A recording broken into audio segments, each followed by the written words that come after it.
Buenos días. Vamos a comenzar la concentración de hoy lunes. En principio,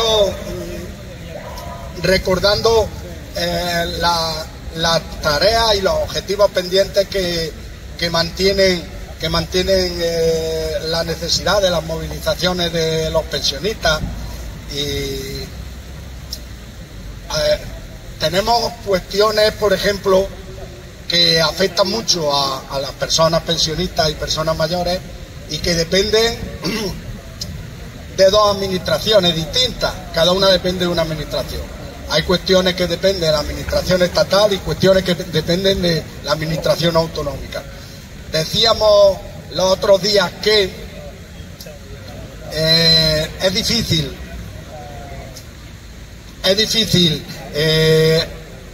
cubrir las necesidades de las personas pensionistas, es difícil cubrir sin una dotación suficiente de presupuesto. Y por supuesto lo que justifica que se sigan las movilizaciones, que se siga exigiendo, que se siga demandando, lo que justifica es que no se produzca ningún retroceso y ningún recorte. El día 26 de octubre vamos a ir a Madrid a recordar precisamente eso en una administración, a la administración estatal de la que depende en gran parte la cuantía de las pensiones, la sostenibilidad del sistema público, la normativa sobre pensiones. Y vamos a exigir que no esté ninguna pensión por debajo, que todavía hay pensiones mínimas por debajo del umbral de la pobreza. Vamos a exigir un aumento considerable de las pensiones mínimas, que no haya pensiones de 650 euros, de 720 euros, subida considerable a las pensiones mínimas, que se habiliten más medidas, como sabéis, hemos debatido aquí muchas veces que algunas se han puesto algunas medidas que reducen o acortan o estrechan la brecha que hay de género en las pensiones. Ahora mismo, actualmente, las pensiones de las mujeres son un 34% inferiores a las pensiones de los hombres. Eso tiene, como todos sabemos, cuando queremos analizarlo, no hay que analizarlo de una forma simple, una forma simplista. Tiene una consecuencia, tiene incluso unos antecedentes ligados con la costumbre y la forma de vida que hemos tenido en España, que otorgaba a las mujeres pues las tareas del hogar, de los cuidados, y por tanto sus cotizaciones siempre se han visto o inferiores, o han sido las personas que han tenido que interrumpir su vida laboral. Eso tiene luego un reflejo, por supuesto, en la pensión. No decimos que las pensiones se deben, cuando termina una persona su vida laboral, las pensiones deben de ser iguales para todo el mundo. El sistema público de pensiones lo inspiran 3 o 4 principios y ninguno por sí solo sería justo. Ahora, la composición y el componente de los 5 o 6 principios son los que hacen un sistema retributivo, un sistema de pensiones justo. La proporcionalidad, la contributividad, también recibiendo proporcionalmente a lo que cada persona ha contribuido. Pero por supuesto que la sociedad no puede olvidar, hablando de esta cuestión de la brecha de género en pensiones, la sociedad no puede olvidar el trabajo que ha prestado a la sociedad las mujeres y que luego, al no ser retribuido, no se ve reflejado en las pensiones. Entonces debe, cuando mínimo, establecer algunas medidas que contribuyan, sobre todo las pensiones más bajas las están cobrando las mujeres. Medidas más ambiciosas que contribuyan a disminuir esa brecha que habíamos mencionado de un 34%. Y no se puede caminar, por supuesto, no se puede caminar ni mucho menos en sentido contrario. En sentido contrario puede ser, por ejemplo, 2 medidas anunciadas últimamente por el gobierno. El 31 de julio, una medida. El 31 de julio se llegó a un acuerdo que lo llamaban el 4º acuerdo social en materia de pensiones entre el gobierno y los llamados agentes sociales, patronal y sindicatos mayoritarios, Comisiones Obreras y UGT. Dentro de ese acuerdo, una de las medidas era hacer convenios, conceder a la mutua el tratamiento, el diagnóstico y el seguimiento de las enfermedades y las bajas de los trabajadores traumatológicas. Esta cuestión tiene un objetivo declarado y otro objetivo que es el que va a ser real y el perverso. El objetivo declarado dice, hombre, pues si los medios de las mutuas se pueden destinar también a personas que tienen una baja muy prolongada por procesos traumatológicos, o que la seguridad social, la sanidad pública, como tiene esa lista de espera tan larga, está tardando en atenderlo, pues si se destinan los medios de las mutuas, pues serán mejor. Ese es el objetivo declarado. El objetivo perverso, el objetivo real, el objetivo en el que puede derivar es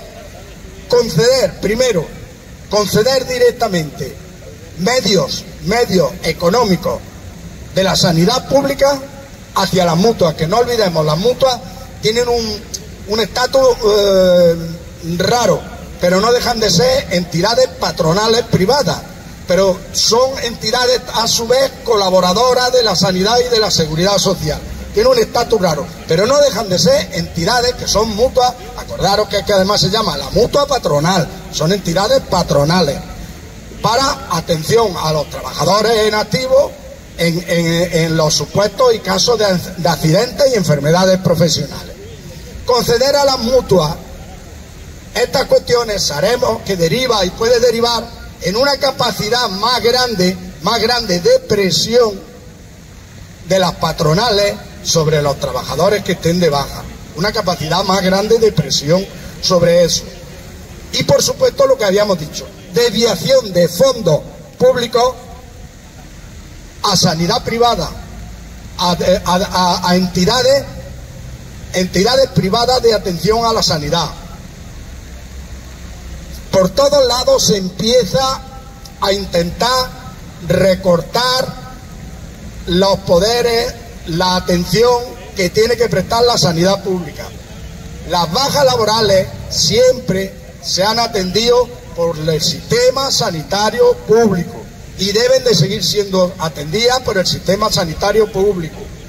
No se puede conceder a la sanidad privada cada vez más parcelas y comenzar a ir cediendo parcelas a la sanidad privada, y mucho menos con el argumento de que, bueno, el sistema sanitario público es que está tardando mucho en conceder una prueba de resonancia a esta persona, a este trabajador que está de baja, o el sistema sanitario público es que tarda mucho en darle una cita con traumatólogos porque las listas de espera son muy grandes.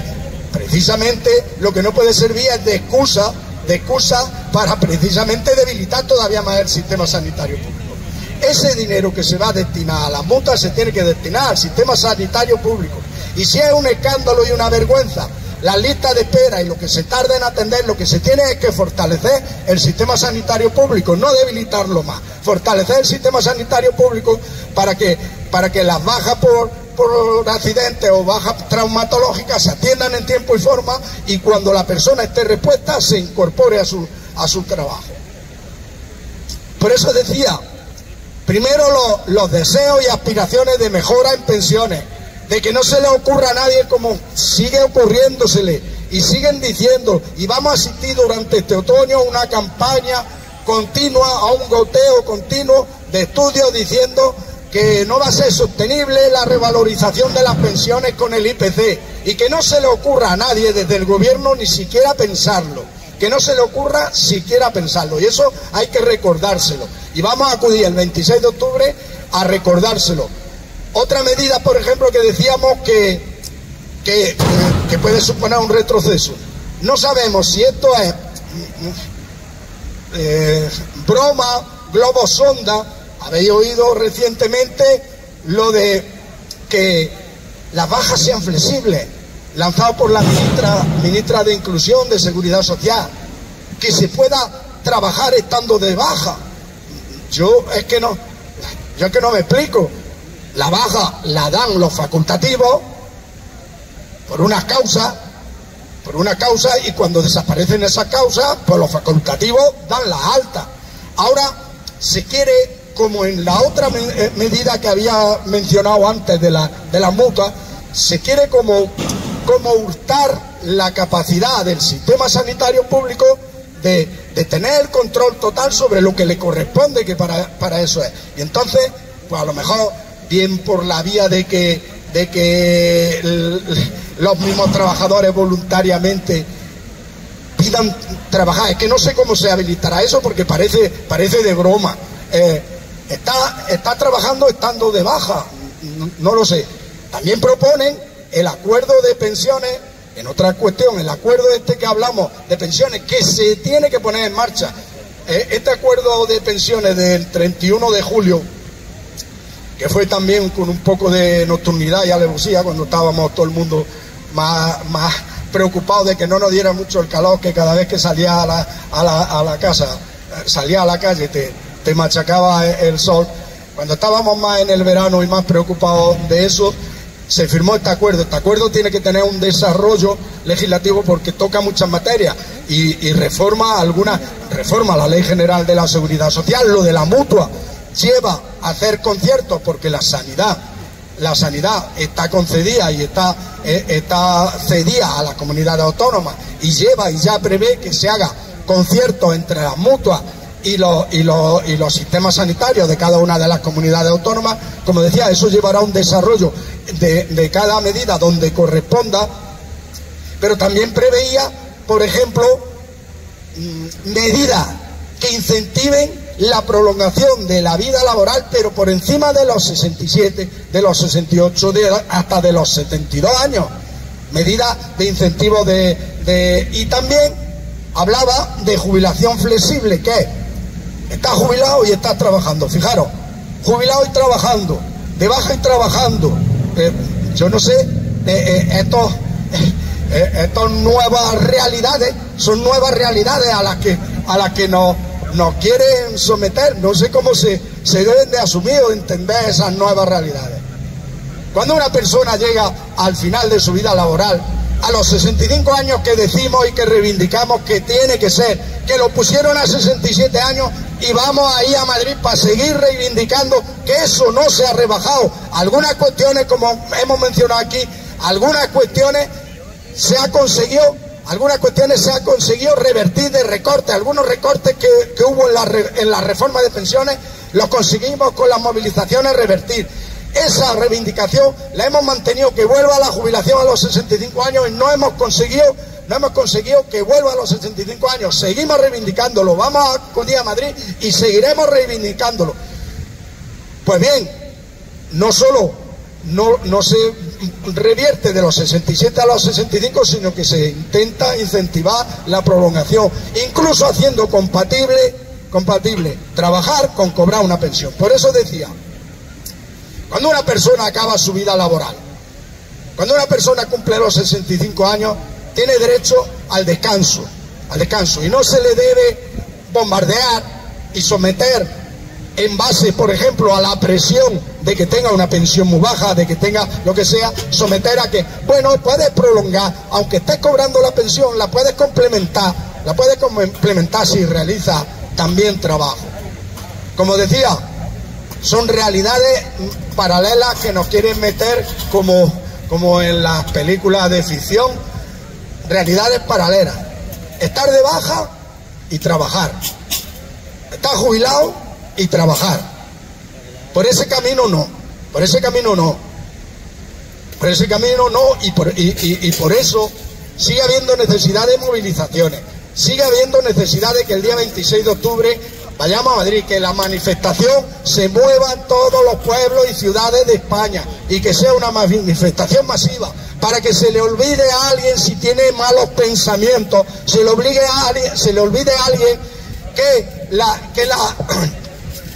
la sostenibilidad de las cuentas públicas se hace a base de recortar en los más débiles. Que se le olvide eso a los gobiernos.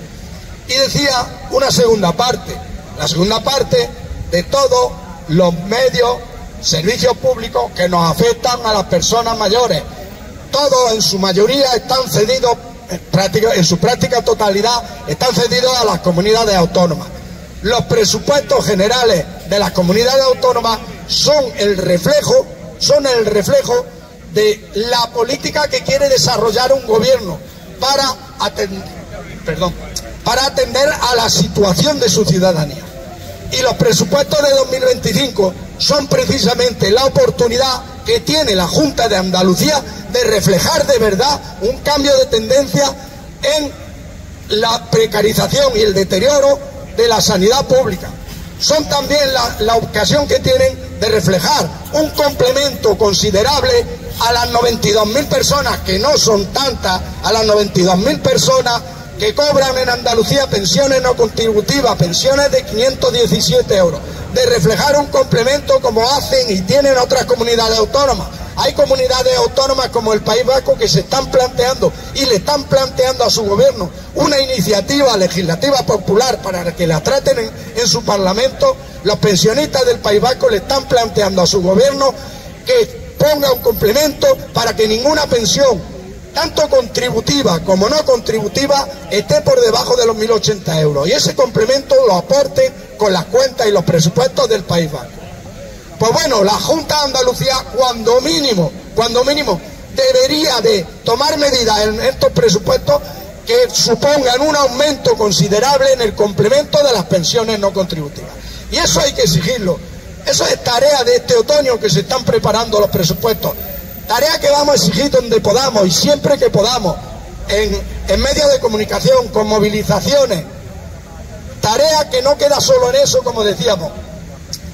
Habíamos empezado a hablar en la sanidad pública.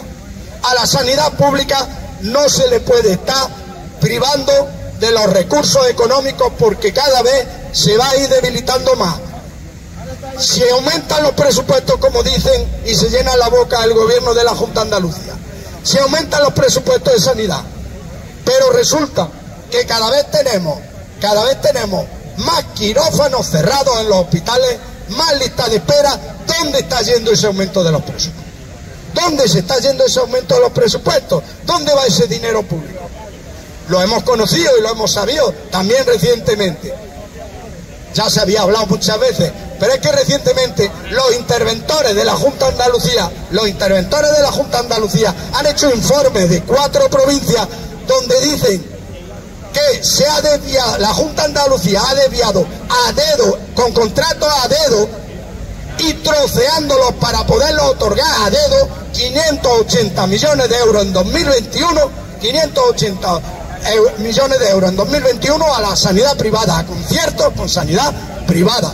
Además, troceándolo de forma ilegal para saltarse los controles, para saltarse que ese contrato sea público, con transparencia, con concurrencia competitiva de varias ofertas y que todas las empresas puedan concursar. Una práctica habitual que ha tenido el gobierno de Juan Manuel Moreno Bonilla. Los presupuestos de la Junta de Andalucía de 2025 tienen que suponer un cambio. La ciudadanía se lo está diciendo, se lo vamos a decir. Cada vez son más personas las que se están sumando, cada vez son más mareas blancas o organizaciones como nosotros, plataformas en defensa de sanidad pública o plataformas de pensionistas que apoyan la defensa de la sanidad pública. Cada vez son más en Andalucía que se lo están exigiendo. Esto tiene que suponer un cambio, sea el gobierno del PP o sea de quien sea. Esto tiene que suponer un cambio. Y si no supone un cambio, se lo tendremos que decir en muchos sitios, con movilizaciones, con acciones, con elecciones, donde sea, en cada ocasión que tengamos oportunidad de decirse. Pues bien, esas, decía, son las tareas del otoño. Esas tareas no las vamos a dejar, esas tareas hay que procurar que crezcan, que vayan cada vez vertebrando más los pueblos, las ciudades andaluzas, los pueblos y las ciudades del Estado español. Esas son las tareas que vamos a hacer y por eso decir, estamos apuntando para la manifestación del 26 de octubre, vamos a poner un autobús, el precio se ha subvencionado para que no sea muy gravoso, el precio para las personas de aquí de Linares, de la plataforma de Linares, va a ser de 8 euros. Quien quiera apuntarse, que se lo diga a Juan y se apunte. Y también, antes de dar la palabra, para financiarnos con esas cuestiones, con la megafonía, con los carteles, con todas esas cuestiones, para financiarnos, sabéis que tenemos una hucha y también una de las cosas que tenemos una vez al año, que hacemos lotería. Y un euro de esa parte, es para el Movimiento Andaluz en Defensa de las Pensiones Públicas y otro euro es para la plataforma de pensionistas. Un euro de los 2 euros de donativo.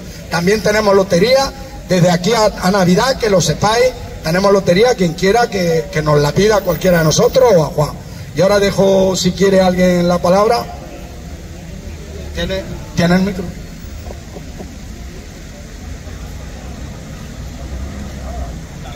Arriba.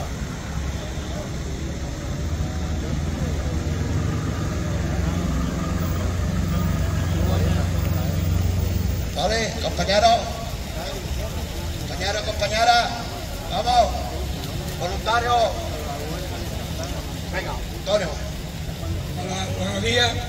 Hace 4 o 5 semanas no se pudo hablar aquí porque había otras cuestiones, pero sí había habido cambio de ministro en cuanto a las pensiones. Resulta que Escrivá fue nombrado director del Banco de España y con motivo del nombramiento de un nuevo ministro se hizo un repaso de lo que había sido la labor del ministro que se iba. En ese sentido, y con lo que se ha dicho aquí, continuamente están diciendo que no se pueden sostener las pensiones. Y no se pueden sostener las pensiones, teóricamente, porque faltan hoy cotizantes, gente que trabaja. Lo cual no es cierto, porque en estos años se ha llegado al número máximo de personas cotizando en el trabajo. De todos modos, sí que hemos insistido también aquí de vez en cuando que los migrantes que vienen a ver si trabajan de manera legal y como consecuencia de eso figuren también como cotizantes, porque un porcentaje grande de ellos lo hacen en negro y como consecuencia se están perdiendo cotizantes. Esa es una de las cuestiones. Otra principal es que podíamos copiar de lo que se hace en los países cercanos.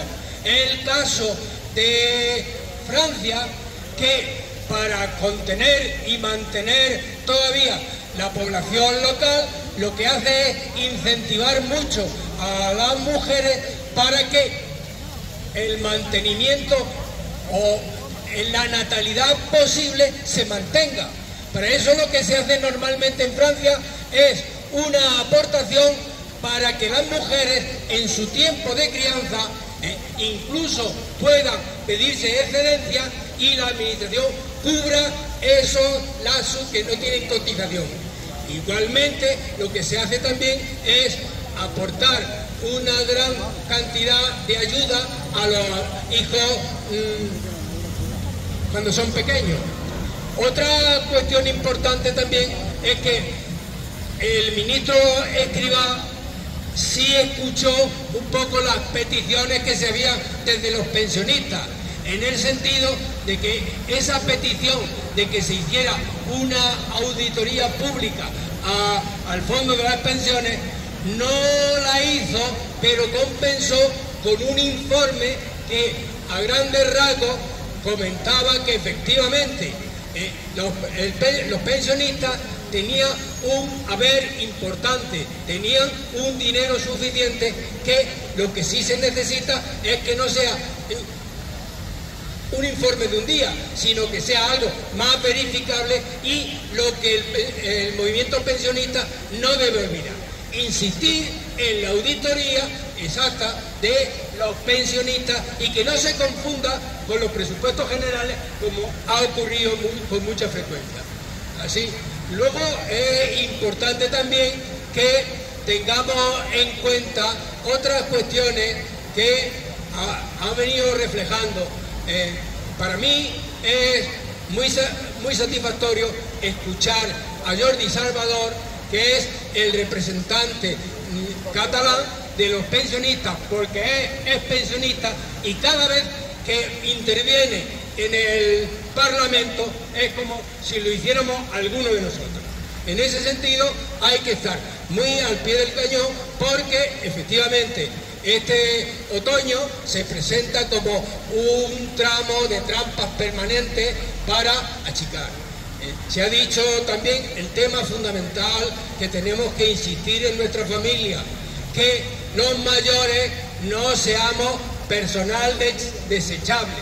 Los mayores somos un cauce, una cuantía de aportaciones y que no tiene que ser que todavía se le saque el estambre más. Ya se hace una ayuda importante cuidando de los nietos y incluso llenando la barja todavía de las familias que no pueden. Sí. ¿Alguien más? Muy bien, compañero. También voy a decir yo una cosa, compañeros, compañeras. Sí es verdad que vamos, el día 26 vamos a ir a Madrid, pero vamos a ir a pedir cosas que a nosotros nos están perjudicando. Compañeros y compañeras, con eso vamos a ir a Madrid y vamos a poner Madrid por todo alto. Compañeros y compañeras, porque gobierne que gobierne. Las pensiones se defienden. Gobierne que gobierne. Las pensiones se defienden. ¡Vámonos! Vamos, compañeros, compañeras. Déjale a Pepe. Muy bien, ya voy para allá. Compañeros, compañeras. Vuelvo a lo de siempre. Si no se recaudan impuestos, no hay dinero para pagar nada.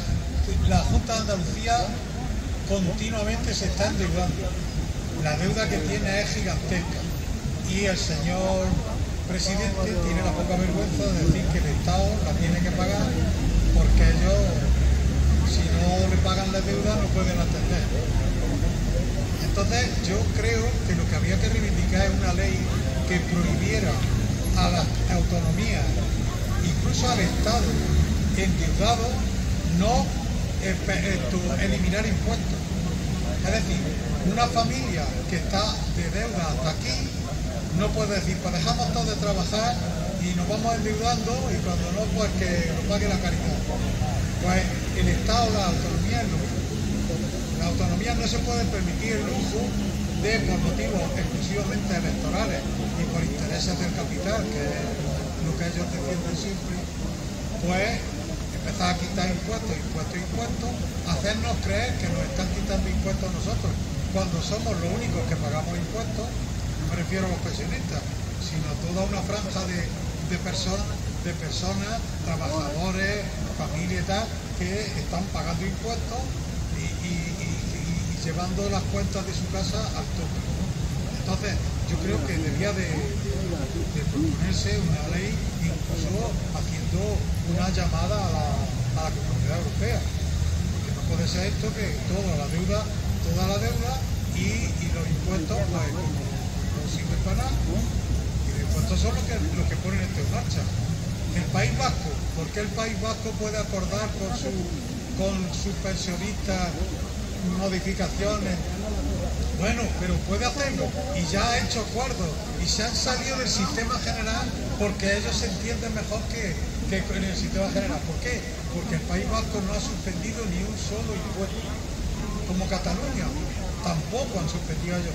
Ellos no han suspendido la cantidad de impuestos que tenemos nosotros, ¿vale? Entonces, claro, se quejan porque dicen, nosotros estamos aquí con unos impuestos que tenemos y en la otra autonomía, pues allí se van diciendo, venga, ahora quitamos esto, ahora quitamos otro. Madrid no solo quita impuestos, sino que además le hace la competencia a las comunidades de alrededor, primero por los impuestos de la herencia y luego por los impuestos de las empresas. Madrid ha conseguido construir alrededor de ella un secarral a base de quedarse ella con todo lo que hay cerca. Entonces, esas cosas son las que tenemos que mover. Porque esto le podemos decir que está, que no, es que no podemos, que está. Llegarán los enterados de los economistas y dirán, es que la Seguridad Social no se puede permitir que sean tan buenos en el gobierno que le quieran dar ayuda a todo el mundo porque están crujiendo las costuras. Y el tema de de lo que se llevó Rajoy en su día, que todavía nadie lo toca, nadie, pues igual. Y respecto a, lo tengo que volver a decir, respecto a la famosa, no me sale la auditoría famosa, recordar que las cuentas del Estado se auditan todos los años. Y dentro de las cuentas del Estado están las cuentas de la Seguridad Social. Y en las cuentas pues figura un capítulo que es, otro capítulo que es debe, ingresos, gastos, tal, todo eso se audita. Y si el conjunto del Parlamento aprueba esas cuentas, bueno, por mucho que nos quedamos vestidos de cura, no vamos a ser obligados, ¿vale? Hola, abundando un poco en lo que ha dicho Pepe, porque curiosamente lo he visto esta mañana, parece ser que en esta semana el gobierno ya va a aprobar una ley fiscal para que ninguna multinacional pague en España menos del 15% de sus beneficios. Fijaros qué barbaridad, es decir, cualquiera de nosotros posiblemente estemos pagando el 20 o el 22% sobre lo que ingresamos, y a las empresas hay que hacer una ley para que no paguen menos del 15%. Es que ¿qué están pagando ahora? El 7, el 8, el 5%. Ojo, sobre los beneficios, no sobre las ventas, sino sobre lo que les queda libres. Por lo tanto, precisamente el que tengan que hacer esa ley pone en evidencia que estamos ante un sistema fiscal tremendamente injusto. E insistieron, que lo ha dicho Pepe y Antonio ya muchas veces, que cuando ellos hablan de bajar impuestos, es bajar impuestos para ellos. Porque las cosas que bajan prácticamente a la clase trabajadora normal y a nosotros no nos afecta y no nos supone nada. Incluso dentro del concepto filosófico que defendemos los impuestos porque son los que pagan las carreteras, la educación, la sanidad, etcétera, etcétera. Por lo tanto, no solo es que no nos lo bajan y no queremos que nos lo bajen, es que se lo bajan a los que tenían que pagar más. Y la prueba es que se va a aprobar eso, que por lo menos paguen el 15%, no vaya a ser que se sacrifiquen demasiado. Y el tema de la auditoría, aunque esto lo sabe mejor Ildefonso, solo puntualizar a Pepe que efectivamente se hacen esas auditorías muy someras, pero que en cierto modo nuestra reivindicación era por el pasado, por aquellas cosas que se habían cargado a cuenta de la Seguridad Social, cuando debería ser a cuenta de otros presupuestos generales del Estado. Pero bueno, por lo demás estoy absolutamente conforme contigo. ¿Vale? ¿Alguien más? Sí, una cosa que se me ha olvidado. Respecto a estas historias de que estás de baja y trabajas y tal, eso ha ocurrido siempre. O sea, si un médico te da la baja y tú no quieres la baja, tú te vas a trabajar y te vas a trabajar con tu baja, porque la baja del médico no significa absolutamente nada siempre que la persona que está de baja pues no la quiera aceptar. Hay gente que se va de los hospitales con la baja edad, pues porque por desgracia necesita trabajar y mientras está de baja está cobrando menos de lo que cobraría trabajando. O sea, ese tema es un canto al sol lo que ha hecho el gobierno, porque ya te digo. Ahora, yo he tenido una compañera en mi centro de trabajo que se iba a Granada a hacerse la quimio y volvía a Úbeda a ponerse a las clases. Es decir, desde el momento, ¿por qué? Pues ella no le faltaba el dinero, pero era cuestión psicológica. Yo ahora me voy a mi casa con mi química y me muero de asco y me da la depresión. Yo me voy a clase y doy clase. Y nunca hubo problema con eso. Es decir, eso que dice el gobierno de la ESA flexible, huevo, porque el que tenga una baja y tiene toda la... nadie le impide darse de baja de esa baja. Ahora, lo que hay que hacer es garantizar que la gente no tenga que pedir darse de baja de una baja, valga la redundancia, por las necesidades suyas económicas. Ahí es donde hay que ir, lo demás son muchachos. ¿Alguien más? Déjale a Antonio.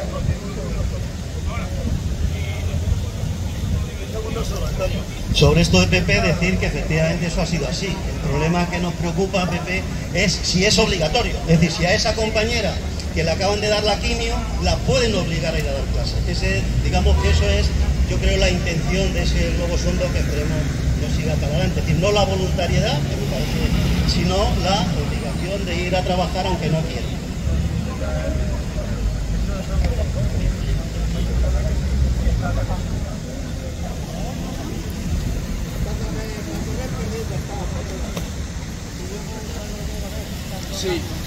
una cuestión que se me ha perdido, se me ha olvidado, pero que es también muy actual.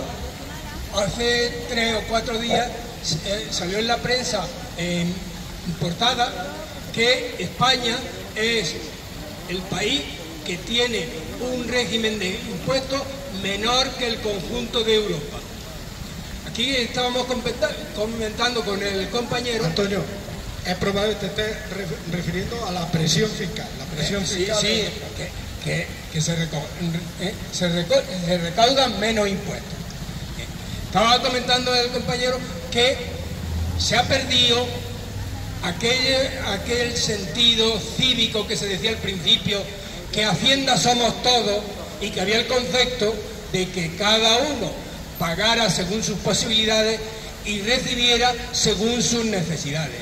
Desgraciadamente, ese es el lavado de cerebro que se está haciendo continuamente a los ciudadanos, el no pagar impuestos. El compañero decía que efectivamente quienes conocen a ciudadanos, a españoles que han trabajado en el extranjero, se han acostumbrado a pagar sin rechazar sus impuestos, porque después saben que esos impuestos les permiten recibir una atención en servicios muy superior e incluso en retribuciones.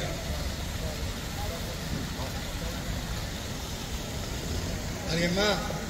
Si no, una cuestión, vamos, totalmente de acuerdo con lo que habéis dicho, lo único, algunas matizaciones. En cuanto a los impuestos, de acuerdo, porque los tres habéis atinado en el diagnóstico. Es que la incongruencia de que yo llego y digo, como ha dicho recientemente el presidente de la Junta de Andalucía, que él va a tener que avisar a la ciudadanía que ya no puede llegar a más, para cubrir sanidad, para cubrir educación, que ya no puede llegar a más. Y por otro lado, la capacidad que tú tienes de obtener recursos, que son los impuestos, los estás rebajando. Pero qué curioso, los impuestos que ha rebajado la Junta de Andalucía, lo mismo que como mencionaba la Comunidad de Madrid. El impuesto de sucesiones, que ya estaba, lo hemos mencionado un montón de veces, pero no me cansaré nunca de repetirlo, porque todavía te sigues encontrando gente diciendo que es que por las sucesiones, por las herencias, se pagaba muchos impuestos y que estos lo han quitado. El impuesto ya se pagaba solo el que tenía una sucesión que suponía más de 400.000 euros por cada uno de los herederos, y se le suprimió ese impuesto. ¿A quién podéis creer que afectaba? Hombre, para las capas más pudientes. No le estaba afectando ni nos estaba afectando a las capas populares.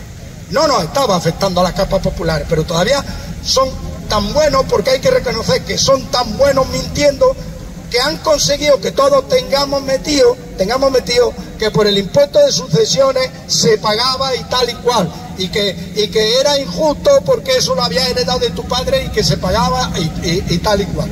Cuando lo que suponía y lo que se pagaba se sigue pagando y se va a seguir pagando, porque son los actos administrativos que nadie los ha quitado. ¿Qué? El acto administrativo de notaría, el acto administrativo de registro de la propiedad. Pero el impuesto de sucesiones, que no nos diga nadie que está pagando el impuesto de sucesiones, pero ni hace 20 años pagaba impuesto de sucesiones de las capas populares. Bueno, pues resulta que quitan el impuesto de sucesiones, sabéis que eso ya lo cuantificaron y todo. La Junta de Andalucía dejó de recaudar al año siguiente. En 2018 salió el gobierno del Partido Popular y Juan Manuel Moreno Bonilla en diciembre de 2018. En 2019 la primera medida que tomó fue quitar el impuesto de sucesiones.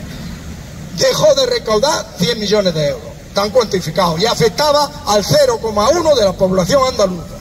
Ya está, son datos. No sé cómo consiguen que tengamos en la mente metido eso. Y otro dato, y otro impuesto, el impuesto de patrimonio.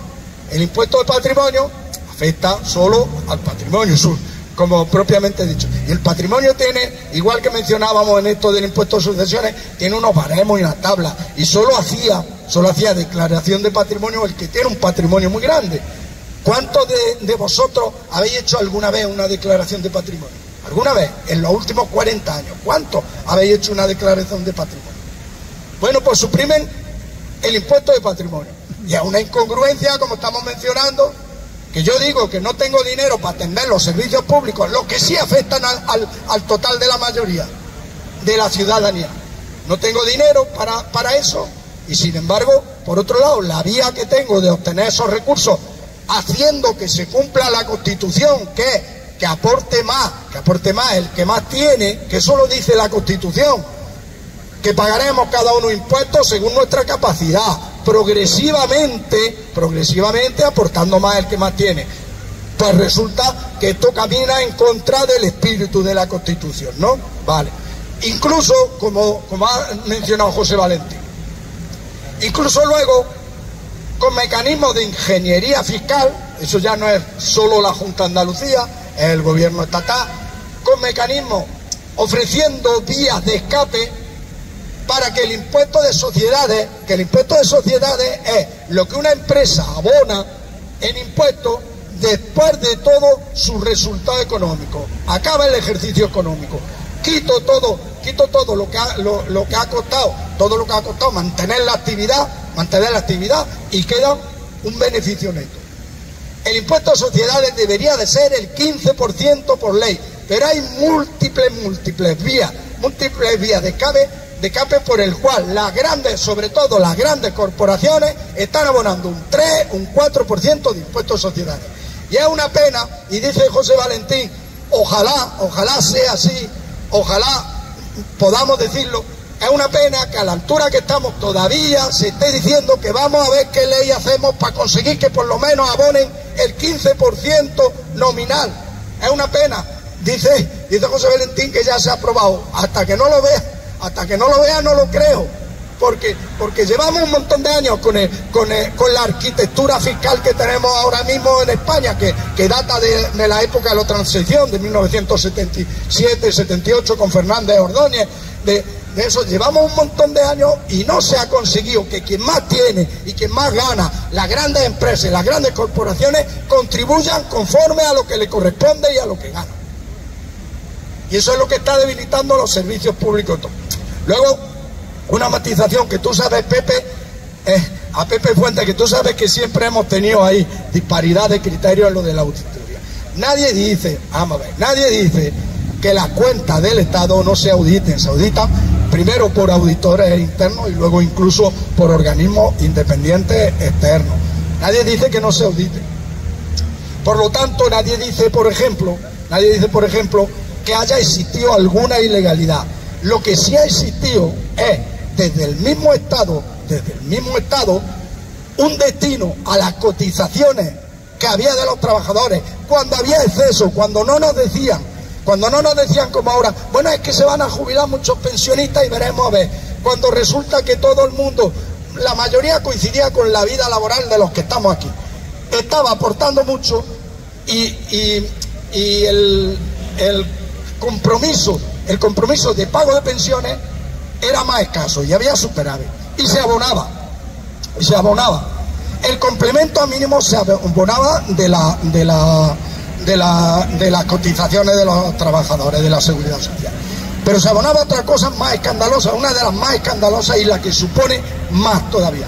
Se transfirió la sanidad, porque la sanidad, que por eso todavía tenemos una confusión, la sanidad la llevaba la Seguridad Social y la Seguridad Social era las cotizaciones de los trabajadores que tenía su vertiente para el pago de pensiones y para la atención sanitaria. Se transfirió la sanidad a las comunidades autónomas y se siguió pagando hasta 1900, eso tendría que cogerlo, desde el 89 hasta el 2003 se siguieron abonando gastos sanitarios de la arca de la Seguridad Social, de las cotizaciones de los trabajadores. Se abonaban todas las bonificaciones y los incentivos, que un gobierno quiere hacer para creación de empresas, creación de autónomos, fomento del empleo, fomento de natalidad, también bonificaciones para fomento de natalidad, que son políticas sociales que están muy bien, que se deben de hacer, pero se deben de hacer de los presupuestos generales del Estado, no de los presupuestos de la Seguridad Social y de las cotizaciones de los trabajadores. Y la diferencia que yo mantengo contigo no es que no sea legal, es legal, se han auditado. Lo que no se ha hecho nunca, Pepe, lo que no se ha hecho nunca, y a raíz del mandato de la reforma de pensiones que obliga a que el gobierno realice, es una auditoría que cuantifique ese dinero que se destinaba legalmente, porque era aprobado y se aprobaba en los parlamentos y luego se auditaba y toda la historia. Pero ese dinero que luego nosotros decimos que moralmente o intencionadamente no era para eso y se destinó para eso por parte de quien lo gestionaba, que se cuantifique desde la fecha, partida a partida. En eso consiste la auditoría, y esa auditoría no se ha hecho, Pepe, esa no se ha hecho, esa es la que pedimos, que se cuantifique. Y de hecho, fíjate que el mismo Tribunal de Cuentas, ya sacó un informe cerrando el año 2018 que decía que el Estado había utilizado solamente en dos conceptos, en el sanitario y en el complemento mínimo, había utilizado 103.000 euros de la Seguridad Social. Era una auditoría del Tribunal de Cuentas y está, que nos sirve de mucho, sabes tú, eso nos sirvió a nosotros para por lo menos poner por alguien en un papel que se estaba usando ese dinero y que ese dinero en teoría no era para eso.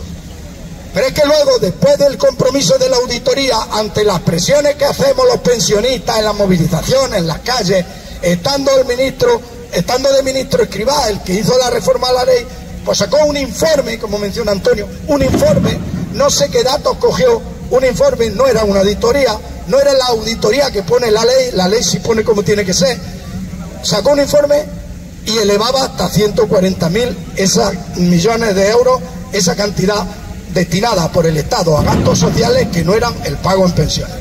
Lo que queremos es que se haga eso de una vez, que se haga bien, que se cuantifiquen, sobre todo porque pondrá claridad a quien dice que la seguridad social no es sostenible, pondrá claridad. Y además en justicia tendrá que establecer algún método de resarcir a la seguridad social de ese dinero que se usó de cotizaciones de los trabajadores, que los trabajadores estaban metiéndolo ahí para su pensión, y ahora es una injusticia que cuando se jubilen le diga, oye, es que no sé si va a haber mucho dinero o poco dinero para tu pensión. Leche no lo hubieras destinado a lo que no era, haberlo guardado allí, como tú bien has dicho de Mariano Rajoy, que se encontró con 66.000 euros el fondo de reserva y lo empleó. Por eso no lo vamos a poder meter preso. Por otra cosa sí, tendría que estar por muchas, pero por eso no, porque cambió la ley. Había una parte legal que decía que del fondo de reserva, el fondo de reserva había que invertirlo, os acordáis mucho, que estaba invertido precisamente en deuda del Estado y que obtuvo mucho beneficio, porque era cuando se estaba pagando un 4, un 5% por la deuda, un 7%, y uno de los tenedores de esa deuda era la Seguridad Social, que el fondo de reserva lo tenía invertido en deuda del Estado y estuvo obteniendo intereses.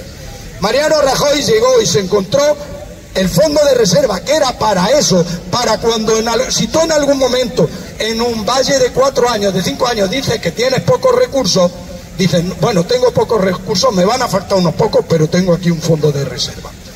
Y cambió la ley que le decía que solo podía gastar un 3% anual. Cambió la ley y en 2 años lo fundió. Si hubiera seguido con la ley que él no cambió, pues solo había podido sacar de los 67.000 millones de euros un 3% anual para gastar.